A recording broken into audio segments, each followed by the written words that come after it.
The Terminator from 1984, one of the most iconic films of all time, and my personal favorite in the franchise, has about 10 minutes of deleted scenes. And unless you're like me and own several copies of this movie, you might not have seen these, and you might not be aware of any lost footage. Some of this stuff has really big implications and fixes plot holes and confirms time loops. Today I'm going to go through all of this and explain my thoughts on whether or not I feel like they should have been cut. Come with me if you want to check out some deleted scenes.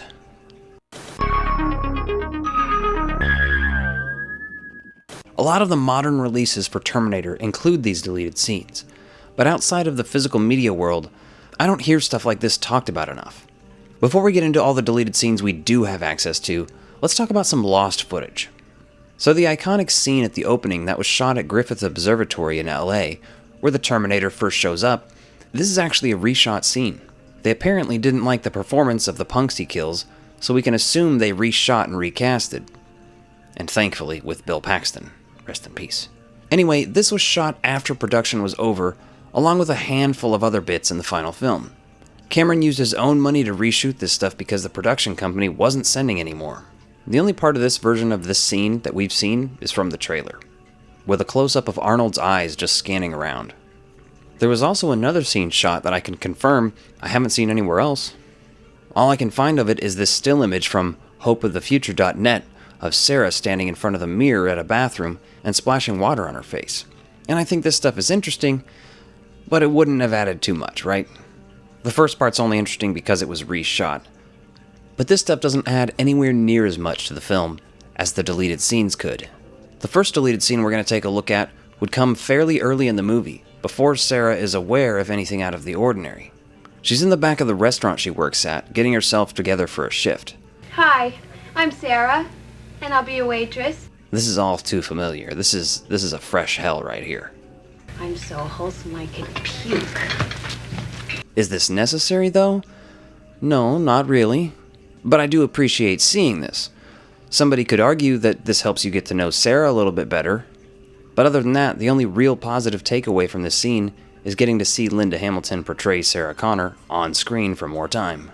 Next up, there's an extended version of the scene where the T-800 shows up to the first Sarah Connor's house. After he kills her, the camera follows the T-800 back to his stolen car, while the neighbors and onlookers scream and run in terror. And he isn't even remotely bothered by any of this.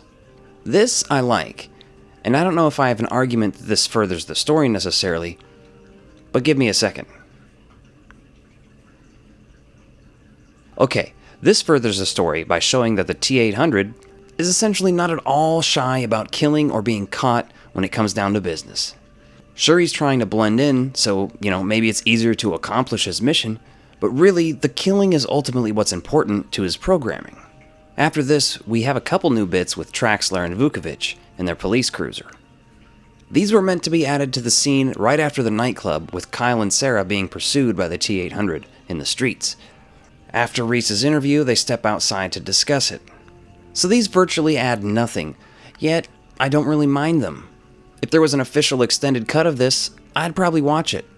And some of these scenes, you'd be able to argue were pointless to add. But once again, I still enjoy seeing them.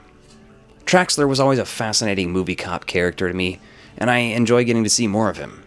Speaking of, during the scene where the T-800 rains down hellfire on the police station, there was a scene filmed with Traxler realizing and recognizing that Reese was telling the truth as he dies. She's got to stay alive, so you do whatever you have to do. I can go either way on this one.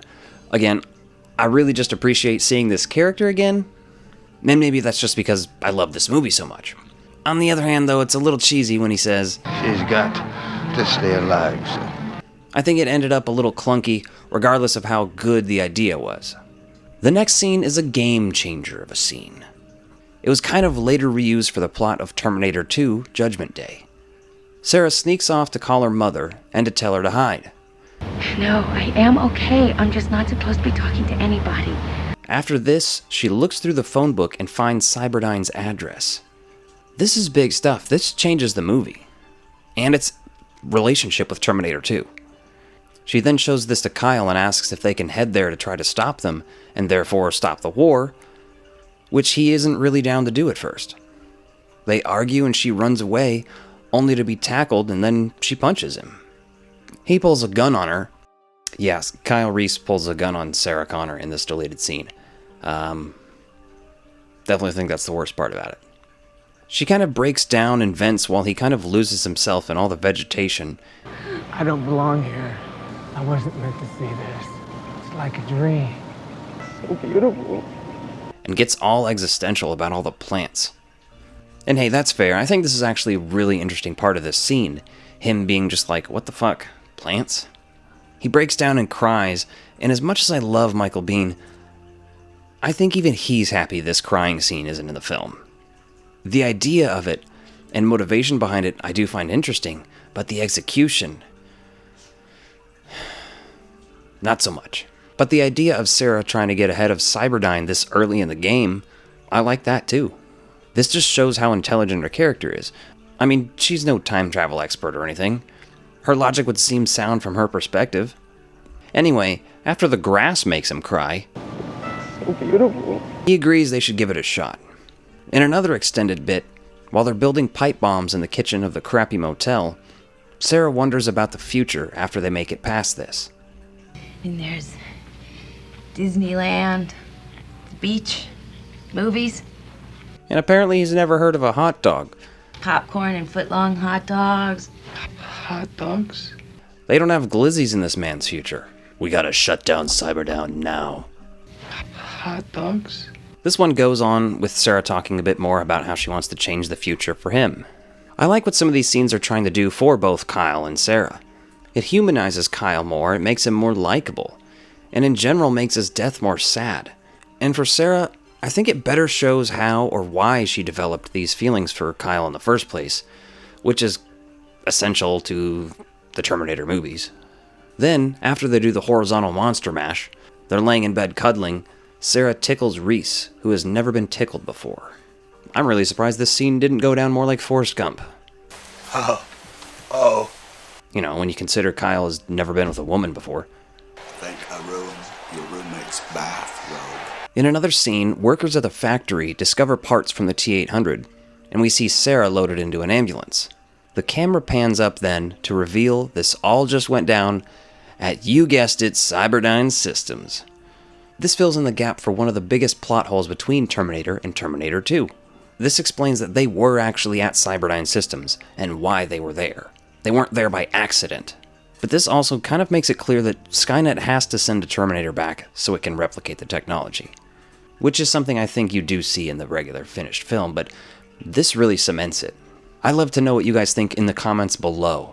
Were you aware of this stuff? Would you watch an extended cut? Love to hear from you.